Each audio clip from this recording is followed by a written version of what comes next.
हाय दोस्तों, नमस्कार। आप सभी का मेरे चैनल में स्वागत। आज हम बात करेंगे डॉली खन्ना जी के पोर्टफोलियो के बारे में और समझेंगे कि कौन कौन से ऐसे स्टॉक्स हैं जो उनकी होल्डिंग्स के अंदर पड़े हुए हैं। इसके साथ साथ हम ये भी देखेंगे कि कौन से ऐसे स्टॉक्स हैं जो अभी रिसेंटली उन्होंने खरीदे हैं 2025 के लिए। उनके पास जो एक पूरा का पूरा साल बचा हुआ है उसके लिए उन्होंने कौन कौन से ऐसे नए स्टॉक्स हैं जो अपने पोर्टफोलियो के अंदर ऐड ऑन किए। और इसके साथ साथ ये भी देखेंगे कि जिस तरीके से आप सभी का पोर्टफोलियो हिला हुआ, तो क्या डॉली खन्ना जी के पोर्टफोलियो के अंदर भी कोई बड़ी गिरावट है, या फिर उन्होंने जो स्टडी की है वो सभी स्टॉक बढ़िया परफॉर्म करते हुए नजर आए। तो डेफिनेटली आप इस समय अच्छी तरीके से जानते होंगे, कंटिन्यूसली एफआई की गिरावट के बीच में इस समय पूरा का पूरा शेयर मार्केट हिला हुआ है। आप सभी का भी मिड कैप अच्छी तरीके से हिला हुआ होने के कारण आपका पोर्टफोलियो भी इस समय रेड सिग्नल में चलता हुआ नजर आ रहा होगा। तो आज के दिन हम डॉली खन्ना जी के पोर्टफोलियो के बारे में स्टडी करेंगे और ये समझेंगे कि कौन कौन से स्टॉक्स उन्होंने अपनी बढ़िया स्टडी के बाद अपने पोर्टफोलियो के अंदर डालें, और जिससे आपको भी एक तरीके से ये सिग्नल मिलता हुआ नजर आएगा कि हाँ, कौन कौन से स्टॉक्स उनके पोर्टफोलियो के अंदर हैं जिनसे आप अपना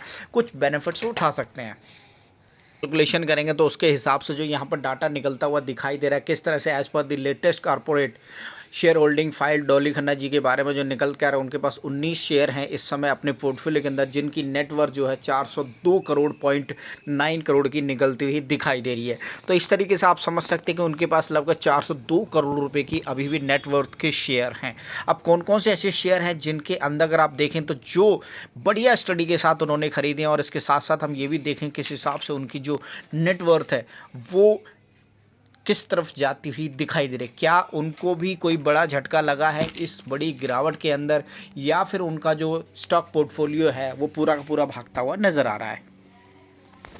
पापा मेरा बागा पूछ आप क्या नहीं। तो रिसेंट अगर उनके चार्ट को देखेंगे, जो उनकी पोर्टफोलियो होल्डिंग को समझेंगे, तो यहाँ पर नज़र आएगा कि किस तरह से उन्होंने Indian Metal and Ferro Alloy के अंदर दिसंबर महीने के अंदर अपनी होल्डिंग को इंक्रीज़ किया। यानी कि एक तरीके से नई एडिशन उन्होंने इस शेयर के अंदर किया है। ये शेयर अब उनके पोर्टफोलियो के अंदर दिखाई देता हुआ नज़र आ रहा है। लगभग 43.9 करोड़ रुपये की उन्होंने इसके अंदर खरीदारी की है। इसके साथ साथ आप श्री पॉलीपैक को भी देखेंगे, लगभग 3.1 करोड़ रुपए की शेयर की इन्होंने इधर खरीदारी की है। इसके साथ साथ आपको नीचे नज़र आ रहा होगा स्टॉक क्राफ्ट, जो काफ़ी टाइम से एकदम नीचे की स्थिति की, मतलब कि बहुत बुरी तरीके से पिटा हुआ था, वो दोबारा से अब ये शेयर काफ़ी अच्छी तेज़ी से भागता हुआ नज़र आ रहा है पिछले 8-9 महीने से। और स्टॉक क्राफ्ट के अंदर भी अभी रिसेंट उन्होंने बाइंग की है, जिसके अंदर लगभग उन्होंने 30.5 करोड़ रुपए की नेटवर्थ के शेयर खरीदे। इससे आप ये समझ सकते हैं कि अब जो एक तरीके से स्टॉक क्राफ्ट के अंदर भी फ्यूचरिस्टिक आपको इस शेयर के अंदर बढ़िया रिटर्न निकलते हुए दिखाई देंगे। इसके साथ साथ आप देख सकते हैं एमके ग्लोबल के अंदर उन्होंने अपनी होल्डिंग को बढ़ाया। इससे पहले अगर आप देखें तो 2.5% तक की होल्डिंग थी, जो अब 2.8% तक की होती हुई नज़र आ रही है। इसके साथ साथ यहाँ पर भी देख सकते हैं किस हिसाब से मैंगलोर केमिकल के अंदर भी उन्होंने कंटिन्यूसली बाइंग बढ़ाते हुए यहाँ पर आप देख सकते हैं 0.02% तक की होल्डिंग को इंक्रीज किया है। केसीपी शुगर के अंदर भी अगर आप देखेंगे तो यहाँ पर भी उन्होंने अपनी होल्डिंग को बढ़ाया। लगभग जो एक टाइम पर उनके पास जो होल्डिंग थी 1.4 की, उसके बाद उन्होंने 1.7 की, और अब इस समय 1.8% तक की होल्डिंग होती हुई नज़र आ रही है। इसके साथ साथ प्रकाश इंडस्ट्रीज़ को भी देखेंगे तो उसके अंदर भी होल्डिंग उन्होंने करीब 0.1% तक की बढ़ाई है। इसके साथ साथ जो नंबर्स नज़र आ रहे हैं किस हिसाब से उन्होंने इन 6 से 7 शेयरों के अंदर अपनी होल्डिंग को बढ़ाया, प्लस उन्होंने नए जो 3 शेयर हैं उनके अंदर भी खरीदारी की है। सोम डिस्टिलरी को अगर आप देखेंगे तो उन्होंने यहाँ पर अपनी हल्की सी सेलिंग करी है। इसके साथ साथ टालब्रो साटो को भी देखेंगे, उसके अंदर भी उन्होंने हल्के से शेयर को अपनी प्रॉफिट्स को बुकिंग की है। इसके साथ नाइल के अंदर भी उन्होंने थोड़ी सी बुकिंग की है, प्रकाश पाइप्स के अंदर भी बुकिंग की है, और सेलन एक्सप्लोरेशन के अंदर भी बुकिंग करती हुई नज़र आ रही है। इसके साथ साथ यहाँ पर आप देख सकते हैं जिस हिसाब से कुछ शेयरों के अंदर जो होल्डिंग है वो एकदम से जीरो होती हुई नज़र आ रही है, बिलो 1% टाइम। तो कुछ जो स्टेक्स हैं उन्होंने बेच दिए हैं। इसके साथ साथ कुछ स्टेक्स के अंदर अभी भी जो थोड़ी बहुत नंबर्स निकल के आ रहे हैं, जैसे 20 माइक्रोन्स के अंदर भी 0% तक की होल्डिंग दिखाई देती हुई नज़र आ रही है। इसके साथ साथ चेन्नई पेट्रोलियम के अंदर भी जीरो नज़र आ रही है, नेशनल ऑक्सीजन के अंदर भी जीरो नज़र आ रही है। तो एक तरीके से आप देख सकते हैं कि जो होल्डिंग्स है कई शेयरों के अंदर उन्होंने कुछ जो होल्डिंग्स है इसके साथ साथ बेच दिया है। इसके साथ साथ कुछ शेयरों के अंदर उनकी होल्डिंग्स है जो अभी भी बनी हुई है। यहाँ पर आप देखेंगे कोई चेंज नहीं नज़र आ रहा है। इसके साथ साथ जैसे कि ये शेयर हैं इनके अंदर कोई चेंज नहीं है।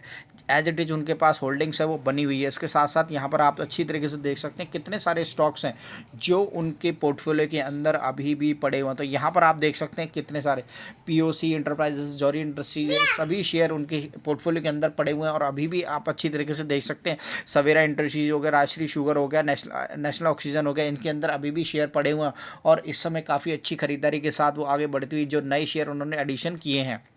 काफ़ी सारे शेयरों के अंदर थोड़ी सी उन्होंने खरीदारी की है और काफ़ी सारे शेयरों के अंदर जो थोड़े बहुत जो शेयर हैं, प्रॉफिट बुकिंग है, वहाँ से पैसा निकाल के उन्होंने नए स्टेक्स के ऊपर, नए शेयरों के ऊपर लगाया। तो डेफिनेटली हर किसी का ये प्लान रहता है कि किस तरीके से थोड़ी बहुत प्रॉफिट बुकिंग की जाए और उसके साथ नए शेयरों के अंदर इन्वेस्टमेंट की जाए।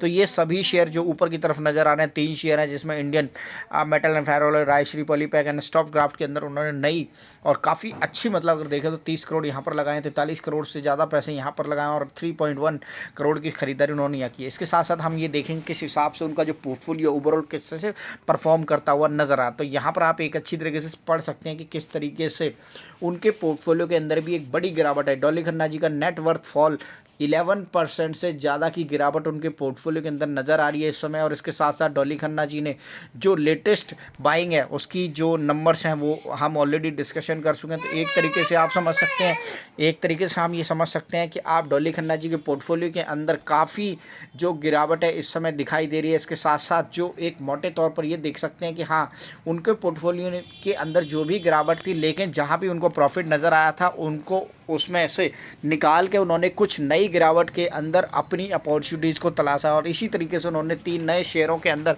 अपनी खरीदारी की है। इस तरह से आप समझ सकते हैं कि आपको हमेशा जो नई चीज़ों के अंदर खरीदारी गिरावट के अंदर कर लेनी चाहिए। और इसके साथ साथ यहाँ पर जो एक तरीके का जो पैटर्न समझ आ रहा है कि जिस हिसाब से अगर ओवरऑल पैटर्न को समझेंगे तो यहाँ पर आप देख सकते हैं कि डॉली खन्ना जी का पोर्टफोलियो हमेशा अप एंड डाउन की स्थिति में रहता है। ऐसा नहीं है, हमेशा ऐसा हर किसी का रहता है। तो डेफिनेटली आप ये एक अपनी तरीके से, यार देखिए वो भी एक हमारी तरह ही एक इन्वेस्टर हैं, स्टडी करती हैं मार्केट की। बस फ़र्क इतना है कि हमारे पास पैसा कम है, उनके पास धीरे धीरे इसी मार्केट से उन्होंने बहुत सारा पैसा बना लिया है। तो उसी पैसे, बने हुए पैसे से अब उनके पास एक बड़ी अच्छी खासी नेटवर्थ इकट्ठी हो गई है।